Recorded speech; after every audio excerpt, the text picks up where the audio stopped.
لوگ سمجھتے ہیں کوٹھیوں والے کامیاب ہو گئے، کاروں والے کامیاب ہو گئے، بنگلوں والے کامیاب ہو گئے، یا وہ شخص کامیاب ہوا جس کا بینک بیلنس زیادہ ہے، جس کے پاس مال و دولت زیادہ ہے۔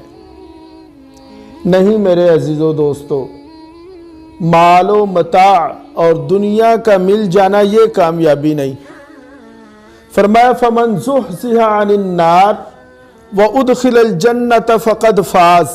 اصل کامیاب وہ ہے جو جہنم سے بچا لیا گیا اور جنت میں داخل کر دیا گیا۔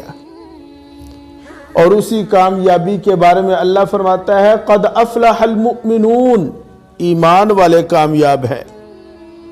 اور اسی کامیابی کے لیے دن میں مؤذن ایک اذان میں 4 دفعہ بلاتا ہے، گویا کہ 24 گھنٹے میں اللہ کا منادی یعنی مؤذن ہمیں اس کامیابی کی طرف 20 دفعہ بلاتا ہے کہ آؤ نماز کی طرف، آؤ کامیابی کی طرف۔